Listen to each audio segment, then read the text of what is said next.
Ah, shit. This episode of the BRG Podcast has been brought to you by our patrons. Here at BRG, we'd like to thank those patrons who have subscribed and donated. It is because of generosity like yours that makes this show possible.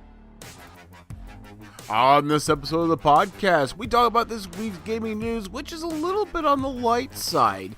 But luckily for us, Kirrok is here to regale us about his visit to EGLX.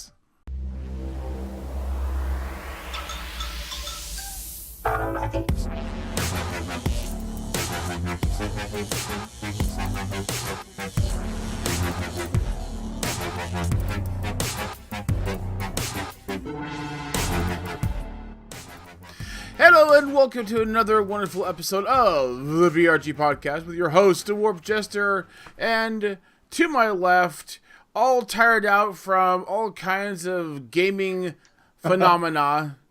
Hi guys, it's me, Kirrok.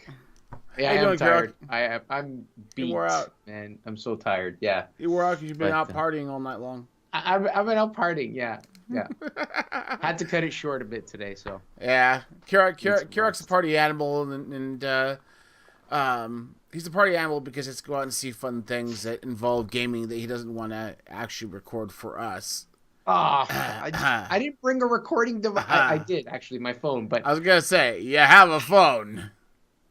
I just want to let you guys know that, just me, personally, I've got my summer lined up here. I'm actually going to the Silicon Valley Comic-Con this year with the family. I'm also going to Makers Fair this year, and I'm going to be bringing my rig and recording stuff there to put onto the podcast, just so you guys know.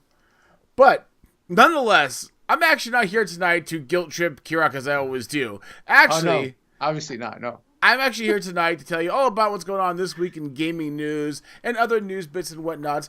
And I've convinced Kirrok to actually at least take a little bit of time to tell us all about his experiences with EGLX, which is... It's the video game expo. I don't know how they get EGLX out of it, but it's... I really don't either. It is a Kazakhstan gaming expo. It's going on right now as we're recording. So he's gonna get us filled up to speed on what's happening there, what the cool shit is happening. So we're gonna do that for the second half of the show. But first, let's get into the news. All right, ladies and gentlemen, tonight we're going to go ahead and dive into some interesting news. And actually, this week was actually kind of mild, to be honest with you. Not a whole lot going on that I think was over like, oh my god. Although there is one kind of funny one towards the end I'm going to go off on. But again, I'll save that for the last one here. Okay. But to get started, let's go ahead and talk about H1Z1 going free to play. Now, if you don't know what H1Z1 is, don't feel too bad. Not many people do. But this is a game by Daybreak Studios. It actually is where Brendan from Players Unknown came from before he started his venture with PUBG. Anyway, so H1Z1 is a survival type game and is going to go free to play, which... I don't think anything's left in Daybreak's arsenal that isn't free to play. The Daybreak, just so you guys know, is the game that bought out or owns the properties that are EverQuest. Yes, that's right. I'm trying to think of the shooter game. Anyways, they own some other franchises. They're all kind of like lingering and not really doing much. So we'll see if this helps them out any. It's pretty interesting. So actually, there was one thing that a lot of Nintendo fans like myself would have thought would be big news. Nintendo just had a direct on March 8th, and the particular article that we have is from GameSpot. And in this Nintendo Direct, they had some pretty big announcements. They announced a bunch of 3DS games that are still coming out. That little system is still kicking. But dying, that's for sure. And I'm just going to list off a few of the names of some of the Switch games, not all. So Okami HD, so they're basically bringing Okami to the Switch. Dark Souls Remaster, Octopath Traveler, which is an RPG. And this one blew my mind. Crash Bandicoot Insane Trilogy is coming to the Switch. It just recently... And oh yeah, and well, it just recently got re-released for the PS4. I never picked it up. Now I know why I didn't. Mm-hmm. And then there's another cool puzzle type game, almost like Inside or Limbo, called Little Nightmares. And then of course the big reveal was right at the very end. It was a little teaser, Super Smash Bros. For the Nintendo Switch, but it's unclear if it's just a port over or if it's a brand new version altogether. Are you getting that cool. bad shape about it? I know. I never really liked the Smash series myself because it's just I don't have the reflexes to go on to do what's happening. Like there's too much happening on the screen all at once. But it's a fun game. But it's a beat 'em up smash game. You don't have to worry about saving your data, which is the important thing. Yeah. So Nintendo, an additional note, and this one brought to you by Engadget. Nintendo says the playtime data was not deleted on Switches. So apparently what happened after the 1 year roll around, the anniversary of the Nintendo Switch, people were going in and checking their play history. So you can actually go into your profile, see your play history, and view the games you've played. And it tells you not an exact time, but an approximation. You'll usually say something like, over 20 hours or under 20 hours or something like that. And some people were noticing at the 1 year anniversary, it was showing as if you've never played it before, meaning that data was being lost. Now, Nintendo did release a statement. They said some Nintendo Switch owners' play activity info is displaying incorrectly, but play activity is still being recorded accurately in the background. A future system update will resolve this issue and ensure playtime data is correctly displayed. We apologize for the inconvenience. I went and checked and mine was normal. Because there's so much worry and doubt about not knowing how many hours of time you sucked away from yourself playing, Zelda. Mine said like 105 hours or something like that, and it's still there, but I actually like the fact that I could go and check and see how many hours I put into it. You Switch people. But hey, if you do like the Switch, then good news for you, because there's a patent that was actually filed back in August in 2017, but it just came out recently. This is from IGN. Apparently the patent has a little bit of an outline regarding some additional peripherals that you'll have for the Nintendo Switch, namely a pair of Congo drums. Nice. Much akin to the same ones that we saw back in 2004 as Donkey Kong for the GameCube. Yes. And a full keyboard in which to type on. Wow. Yeah, so you can look forward to that. And that of course will help the Switch become even more mainstream and rocket them past the Xbox, which according to some projected analyst projections, this year's going to be the year the Xbox is going to take up the mantle of bronze, being passed by the Switch. Now, this is speculation. This is not a fact yet, but they are speculating this year the Switch is looking to gain another $11 billion in sales. This is for the Switch as well as peripheral and other things, as opposed to Xbox's projected 10 million. So this will actually slot the Microsoft Xbox into the third spice. Man. Oops. Some big numbers too for the Switch. Yeah. So on the PS4, this is kind of I'll go ahead and get into it. This is brought to you by Ars Technica. The video game Super Seducer is barred from the PlayStation 4. So this week, Sony said that they will not allow this controversial game called Super Seducer about seducing women onto their online marketplace. Basically, the game is out for both Mac and PC. But if you're on a PS4 and that's what you play on, you're out of luck. The game teaches players the secret psychological tricks of attractions experts have accumulated over the years in workshops and stuff. Sony said in a statement that the game will not be made available.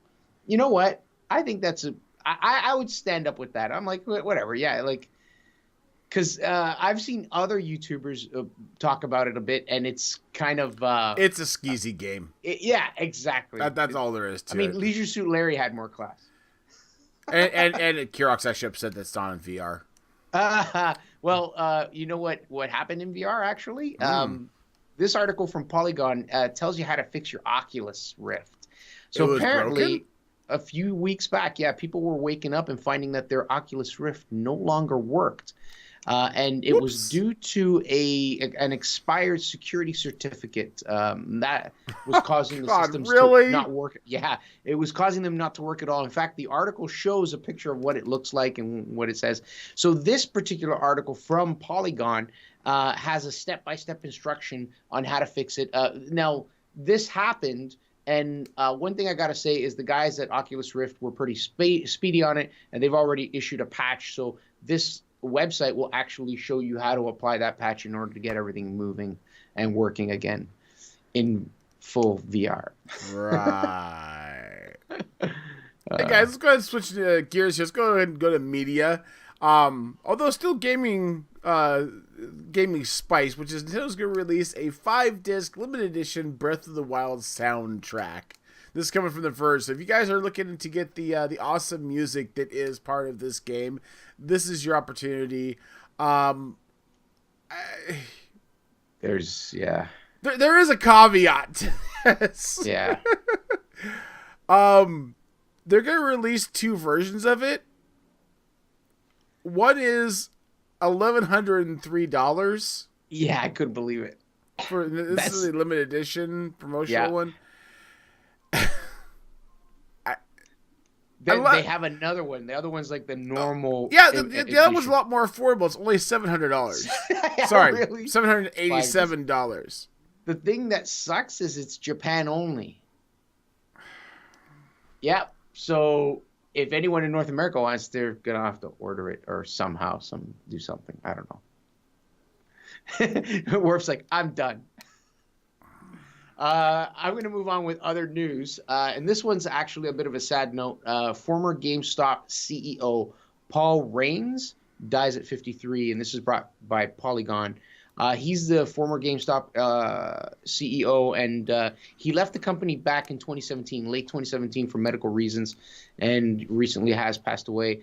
In November, apparently he had a reoccurrence of a medical issue, which he was seeking treatment for, and in 2014, they say he was treated for a cancerous brain tumor. Not cool. Correct me if I'm wrong. GameStop is the same as EB, or is GameStop's the father company or the mother company? I don't know about that. Or are they two? Okay, maybe not. Maybe I got getting them mixed up. I've seen EBs out there, and I know we have a GameStop I can go to, so I'm not entirely sure. Okay, yeah, so they're probably two different. Okay. I mean, I've got no love these kind of brick and mortars anymore, but yeah, it's sad to hear that always happen. Always. Well, rest in peace, my friend. One more, guys. One more in the other news category, and humdingy, this is kind of a winner. We actually did talk about, I think we talked about this last week, where Trump said he's going to hold a get-together, a meeting with people from the gaming industry and other people to talk about video game violence. And last time we talked about it, most of the video industry was like, you are? Great, who's coming? Because we haven't been told. Well, apparently people have actually gotten on board. Now, I want to spell this out for you guys just because I find this a little bit ridiculous in terms of who is going to be pundits along with this. Specifically, it's going to be a list of 3 Republican lawmakers and 3 pundits that are actually video game violence critics. So to give you an idea of this, there's Brent Bosel, who is from the Media Research Center, whose sole mission is to expose and neutralize the propaganda arm of the left from the national news media. So basically, he's a conservative that wants to rail on everything.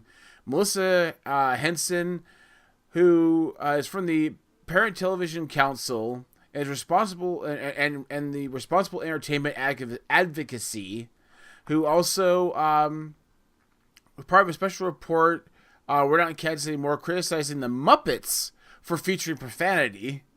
Oh my goodness! And depictions of alcohol and drugs. Yeah, this is the people. These are the people they're bringing to this thing. And Lieutenant Colonel David Grossman, who authored the books including "Stop Teaching Our Children to Kill," a call to action against TV, movie, and video games, violence and assassinations generation. You get the idea. These people are not exactly favorable. Now, that's fine. You have the yin and the yang. you are going to have, of course, video game people there. So you have the people who are anti-video game to balance it, right? Well, for the government officials, the three politicians all happen to be Republican. Shock of shocks. There's Senator Mark Rubio. This is the moron that, first of all, has opposed Obama's attempts and efforts to ban certain firearms and ammunition. Has a plus rating with the NRA and has gotten over $3 million in campaign funding from gun advocacies, gun lobbyists.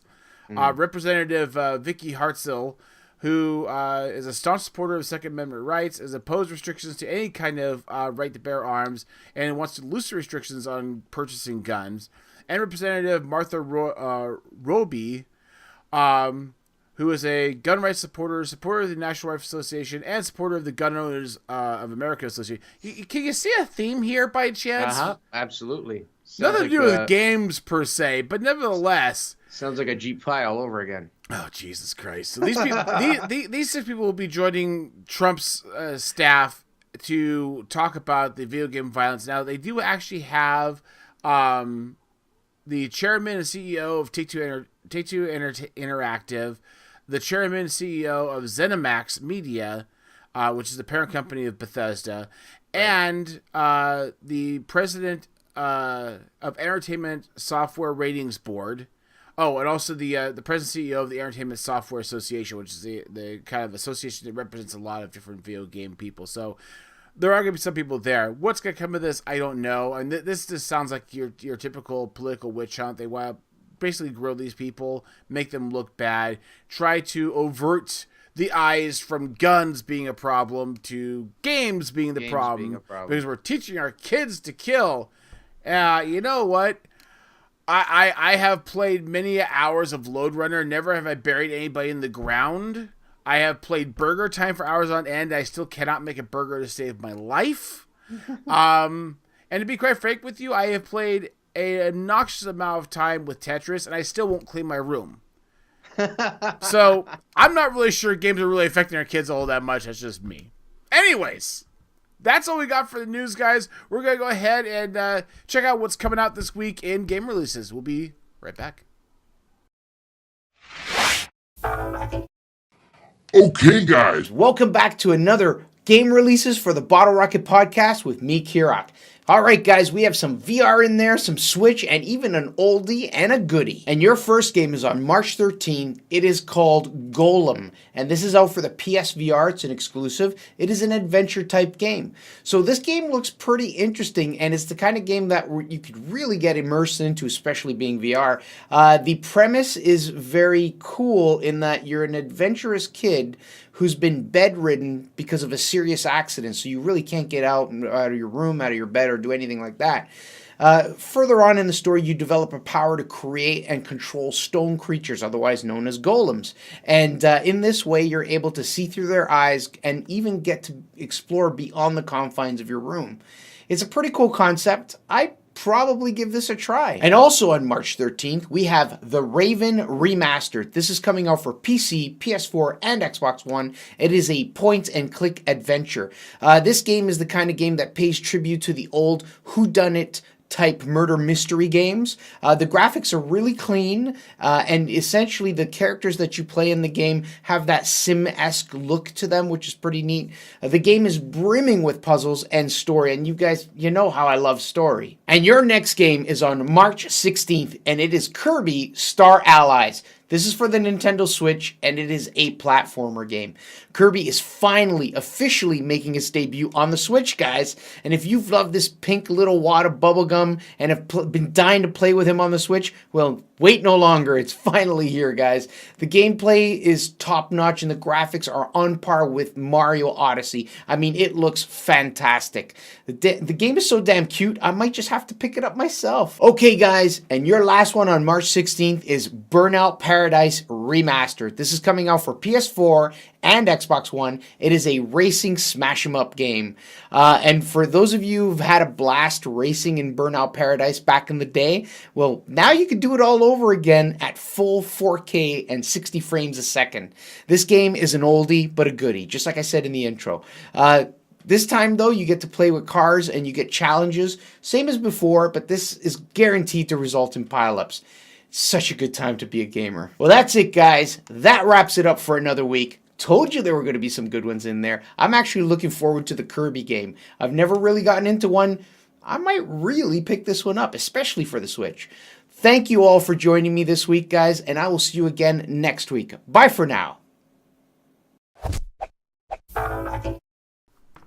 All right, ladies and gentlemen, let's go ahead and dive into the main topic tonight, which is actually going to be a little bit of just knowing what's going on at the EGLX. Again, this is the Kazakhstan Gaming Expo that Kirrok has gone to along with the Hop crew. Yes. The McClaniac and Aggro. And so we got some pictures of them on the Twitters that you can go check out. We'll actually show a few of them here as well. Again, we don't have any video of this because Kirrok is an asshole and doesn't want to record for the podcast. But other than that, he is going to give us an eyewitness view of what he has seen there, what cool stuff is going on. So we have a little idea what's going on. Take it away, Kirrok. You got it. So what is it? Wow, let's see. Basically, it's a 3-day show, and it's a video game expo in Toronto, Canada. Apparently, they've done this a few years now because the oldest thing I could find on the net when I was looking for the logo was 2015. So it's been 2015, 16, 17, and of course now 18. Mm-hmm. And they have a bunch of different vendors there, just as any kind of show of this nature would have. Of course. So they have booths all set up. When I walked in, I didn't really know what to expect. I thought it was pretty decent. It's actually really nice, but I thought it would be bigger than what it was. In fact, my McClaniac and Aggro were both, and they've gone to BlizzCon, and BlizzCon is huge. They tell me it's like 10 times the size of this thing. I'm sure. Yeah. So like when we walked in, we were like, this is it. But it was okay. I mean, the first day we got there, the Friday, it was pretty dead. And it was nice because we got a chance to look at all the different booths. We got a chance to do any kind of little tryouts that people had. So they had different tryouts from things like trying computer games, trying the Nintendo Switch. They had a Nintendo Switch booth. I finally got to lay my hands onto Mario Odyssey and play that a little bit. There were other booths with VR, some scary ones like The Exorcist and things like that. I didn't try them because I looked at it and I went. So all you had to do is just put the headset on, have McClaniac take video of you. That's all I want. I didn't try it because they now I need to go message McClaniac and say, hey. They make us wear face condoms. So? I was like, well, whatever. Do you want to get the face plague from somebody? The face plague from someone? Actually, yeah, that's a good precaution that they did. But they had a few different booths set up. They had one booth which was virtual, but it wasn't VR, meaning you didn't have to wear a goggle or a headset. Mm-hmm. It was a place that's actually a couple hours north of where I live that you can join, and it's airsoft. So they have airsoft rifles and airsoft guns, but it's virtual in the sense that they're rigged up with a computer, and you stand in a big, huge booth that has a nice screen, and then they bring up digital targets. So it's basically an image that you're shooting at, a display. So you're not actually shooting airsoft pellets, or you are? No, you're not. But you're getting the when you pull the trigger, the actual rifle goes like you feel it. It gives you the kickback and the recoil, and the weapon itself has more or less the actual weight of the real weapon, and that was probably one of my favorites, to be honest, because then the guy would bring up like a 30-second tournament type thing, so little panels would pop up and you'd have to shoot them. They had AR rifle, and then they also had a handgun. I don't even know the kind of model it was. The other guy who actually runs the place showed me a different one, which was an actual Glock model. They're not real weapons. They're just, airsoft type weapons. Yeah, and that was cool. I enjoyed that immensely. What else was there? And you can actually see in maybe one of the photos that Warped is going to bring up that I got a chance to go into an armored vehicle. Actually, it wasn't a fully armored vehicle. It was more like a scout vehicle. I was asking the guys. Mm-hmm. Now, this is actually has a presence at EGLX, Canada's Armed Forces. And they're there to spread and try and get people to join, and you know what I'm saying, right? Which is cool because it kind of makes sense. They're like, hey, a bunch of video games playing Battlefield. Believe it or not, Right. Canada doesn't just have Mounties. Yeah, we have an armed forces, and the photo that you have, or that I gave you, is me on top of the vehicle, coming in through the center of the roof in the back seat, and then there's a 30 cal weapon. I don't even know the name of the weapon. All I did was I asked the guy, I go, what caliber is it? And he goes, 30 cal. And it was cool because you could sit on the gimbal. It was like a little swing seat, and then on your left-hand side there was a mechanism that you would just crank the handle, and the whole top part would rotate left or right, which is pretty cool. So that was. So I'm gonna guess, was was that like a? I don't know, I'm not real familiar with them. I'm gonna guess a Browning, maybe. Maybe. At first, yeah, it's possible. I'm not even sure. Anyways, so I'm not a gun aficionado. Yeah, back onto the games though, there were people cosplaying, and as I was saying, Friday was a little quiet. So anytime you got a chance to go try something, like sit down and play in a LAN party, or try and get up into that vehicle and feel the weapon and hold the weapon, it was pretty easy. It was pretty, like, there was only 2, maybe 3 people in front of you. Today we went, and today was crazy. It was packed. It was a good 20 to 30 minutes to try any one of those things that we tried the first time before. Sounds like a typical con. Yeah, and they also had a bunch of guys there from Twitch streamers from the internet. One of them called Pro Jared, another one called The Completionist, and they did panels where they were doing like a Family Feud type game just to entertain people. So it was on the main screen was the Family Feud, and they were answering questions and things like that. But the whole game was centered around them as internet celebrities. Gotcha. Yeah. So and then aside from that, the way they have it is they have a big stage, which is basically a cube. In the center, they have the TD guys, right? The technical directors and stuff managing each of them. And each side of the stage is a big screen with chairs set up on them that people could sit at. And on one screen, they were having a big competition for Super Smash Brothers. So you would see people playing, a couple of people just heading off. And it was elimination, too. So you would see that once the game was won by the other guy would be like, and leave. And then another 2 would square off and so on. Gotcha. On the other side of it, they had Hearthstone from Blizzard. Okay. And they were actually one of the big sponsors of the whole event, actually. And their side was kind of cool because they had a whole set. It looked like a barn. And they had one table in the center, and then 2 guys playing Hearthstone on computers, sitting face to face so they can't see each other's screen, right? And they would – the cool thing about the whole setups, and each side of the stage had this, they would have the people playing, and then to the side, they would have announcers seated, and it would have like the logo on the back, EGLX. And so they would be announcing or like a play-by-play in a sports game, what they're doing on the main screen and how they're doing. So you could see them playing on stage. On the main screen, you could see the gameplay, and you could see their face cams, and you could see details or stats about them, which was kind of cool. Gotcha. I enjoyed that. I actually sat there and watched a little bit of that. I see McLean found my office chair. Yes, it's that was pretty cool. That was like you sit in it, and it's got a little swinging keyboard rest, and you could use your mouse and keyboard. It had built-in speakers, and there's a button on the top. Entire thing. It's a triple monitor setup, and that would raise or lower as you're getting Not in. enough monitors, but I could deal with it. Yeah, I know. So that was pretty cool to watch him play. I think it was Forza Horizon on there, or Forza. No, it was Forza Motorsport. What else? There were speed runs in the back, at the very, very back in the back wall. So I sat there for about 20 minutes watching some guy. And this guy, I swear to God, 14, 17 years old, something like young, you know what I mean? And he's sitting there in front of an old tube TV playing Ocarina of Time. Oh, really?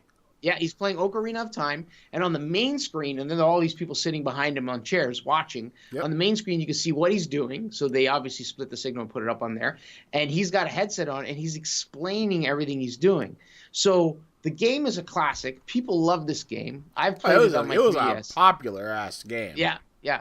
And he's explaining, and I'm going in here and I'm jumping on this wall because there's a clipping ledge. And when you go onto it, then you can run around the rim of the mountain to get to this spot faster. So you can avoid all the guys. So it was a speed run, right? And when I caught him, he was around 25 minutes in. By the time I left, he was at like almost an hour in. And I don't know at the end what he ended up with. I left. But it was pretty cool. I was asking Aggro. I said, makes you go on and go home and play the game. She goes, yeah, but not like this because it's the game. The game is broken that way. You see transparent things clipping through and stuff, and they're cheating completely.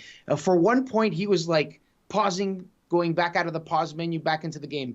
And he did that like I'd say a good half a dozen times, maybe more, to try and invoke some sort of a glitch.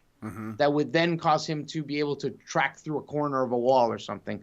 Gotcha. It was messed up, yeah. Well, but it was cool. They have different classes of speed runs. There's speed runs that invoke certain breaking of rules or breaking of the game, whereas other speed runs are pure speed runs where you don't. So they have different classes of them. So yeah. I mean, I wouldn't want to do that, but I get where you guys are coming from. You see the gameplay, it's like, oh, I remember the good times with that. Other things like there were a lot, like especially today, there were a ton of cosplay. We ran into Link at one point. I took a picture with Aloy from Horizon Zero Dawn. I was super happy about that. That was very cool. Yeah, it was very cool. They had this one guy. I don't even know who he was supposed to be.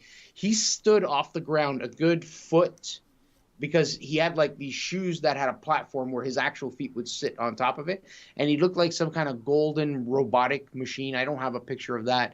And his outfit was really cool. He had rigged up into it lasers that would point towards his eyes, so that his eyes looked like they were red. I hope he wasn't looking into them. And then every so often he would, if people were asking him to take pictures, you would see smoke come out of everything.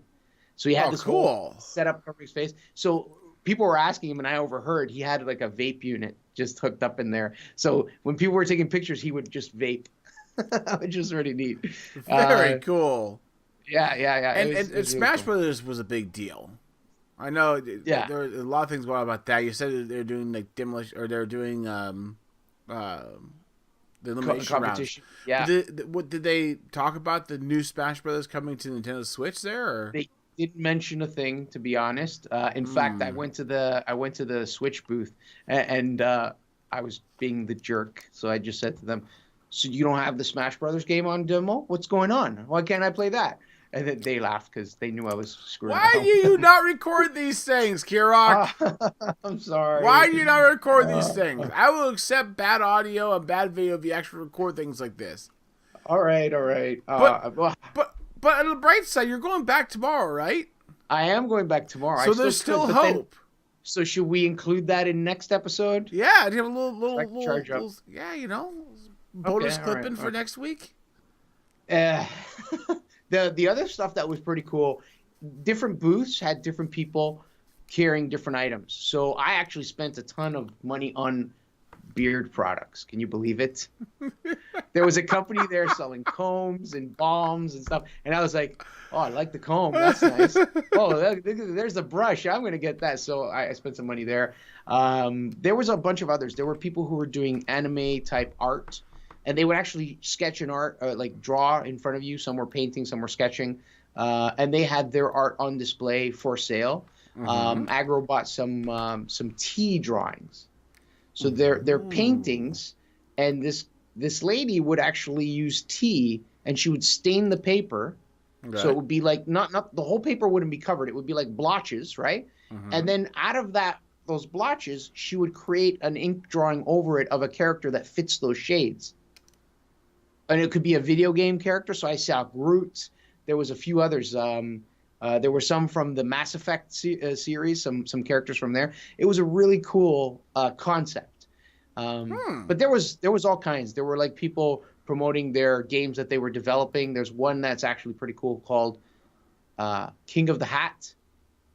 King of the Hat's a new game that's not out yet technically, but we were trying to see if we can get some games from those guys. So but it was fun.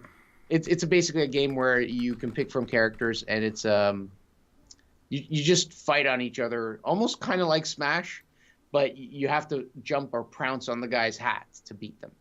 But you can take your hat and throw it and knock them, and then go get your hat before they stomp on it. A stupid little fun game, but it was great. It was a fun game. We spent some time playing that. All right. Yeah, there was all kinds of stuff you could buy. Like there was this new card game, which is funny because the guy promoting it was someone I used to work with where I currently work.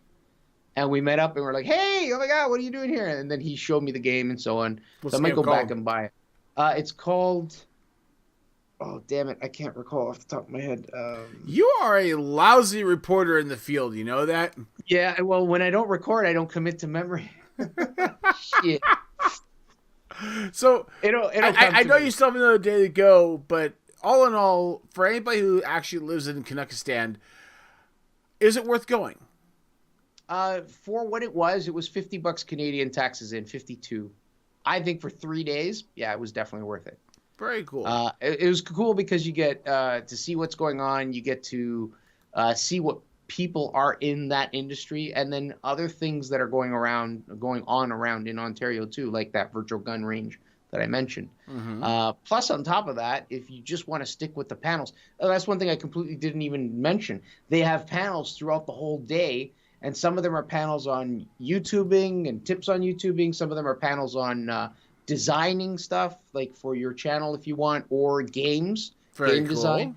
The whole time, though, I've been there so far, I haven't even at all attended one of them. But it was definitely worth going. Definitely worth it. Okay. Yeah. Well, definitely if I ever swing that way, I'll go with you. Sure. Or I can just have you come down this way and go to the cons with me. Yes. I'll actually record it. Because, you know, cameras. we do a podcast that has video in it. But I'm not sour about it or anything like that. Okay, I'm glad to know that. Anything else for the players at home? Anything else to tell about it before we move on here?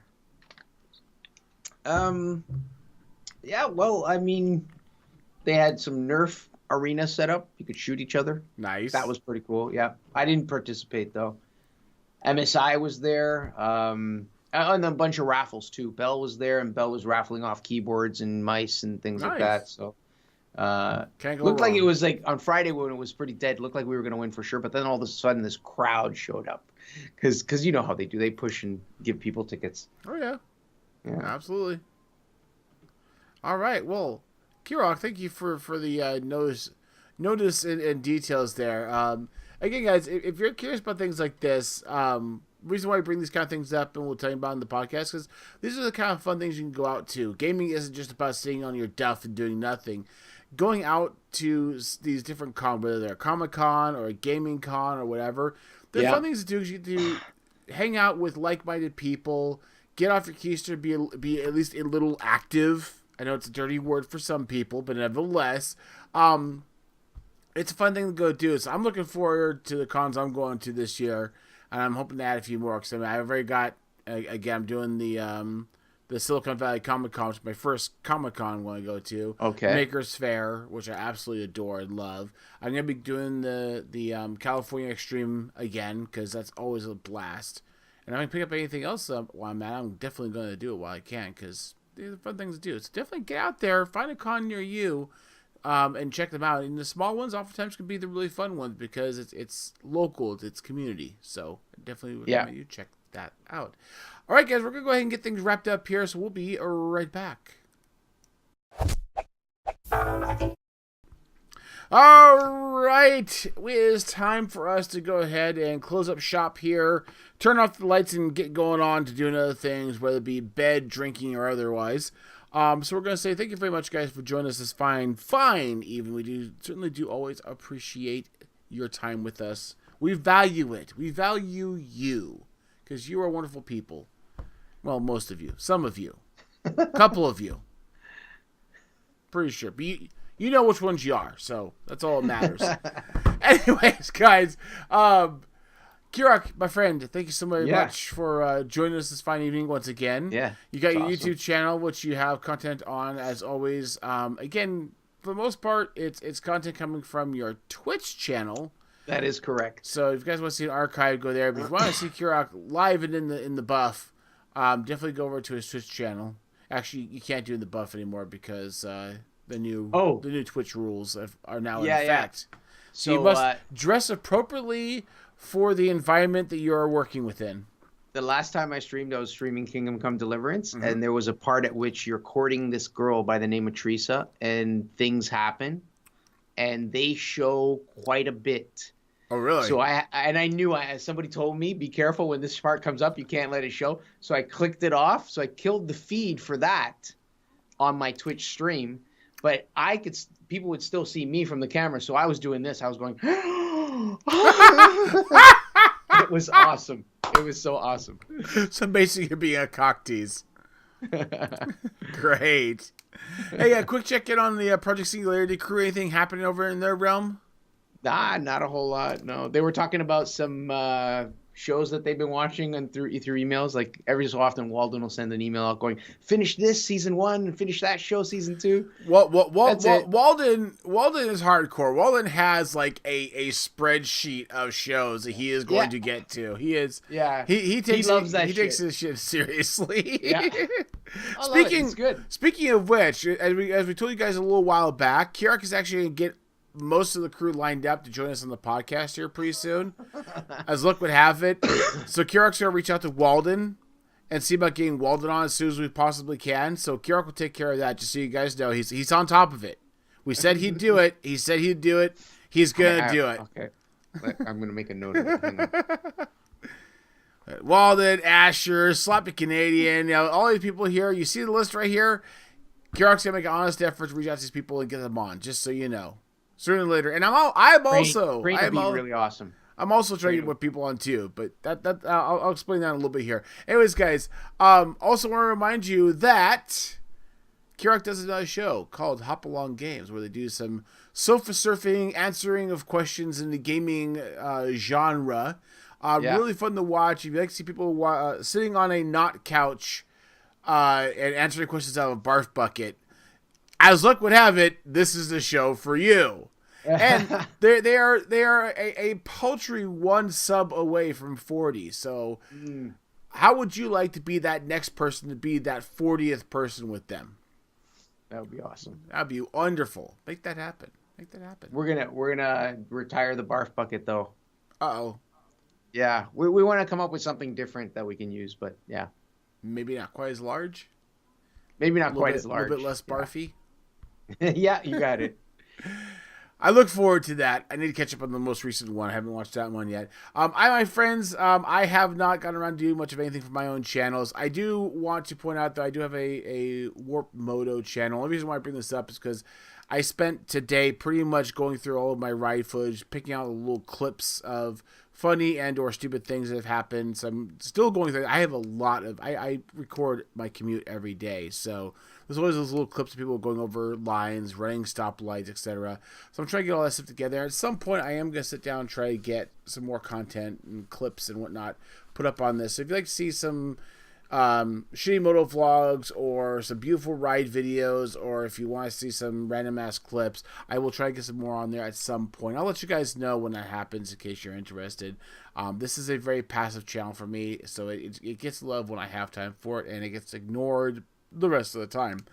What I do focus on a lot, though, is the BRG group. And again, if you guys have been watching this show at all and you haven't gone to BRG, then shame on you. They're a bunch of wonderful people.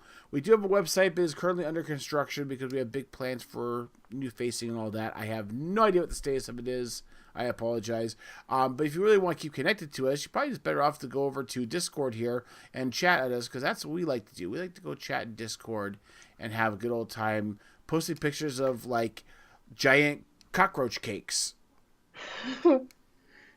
I have no idea what the fuck that's all about, but, you know, hey, welcome to BRG. This is us. This is what we do. Now, seriously, guys, we are a bunch of gaming people to get together and do gaming, do events. A lot of us tend to do a lot of media type stuff as well. So if you're interested in finding the people that do Twitch and YouTube and so on, great community to get to know and play with. I love them to death. They're fun to work with. A lot of the content you can find on our YouTube channel is going to be our podcast and the Inside the Gaming Mind show that I've also started up. You can find that over at youtube.com/BlockerGaming. If you're watching this, you're probably already there, so you might as well go ahead and say, cool, hit the sub button and subscribe to us, as well as go ahead and give us a like if you'd like, and just give us a little love if you feel like we are worth it. Also, we do have a Twitch channel, as you can see right here. If you liked random ass shit, then I definitely recommend you check this out, because we have an actual channel for BRG with people actually host content on.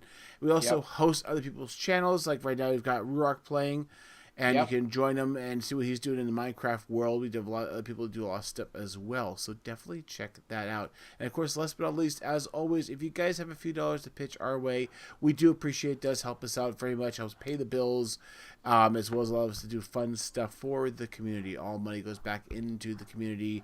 No money was ever used on hookers and blow, I promise you. Just so you know.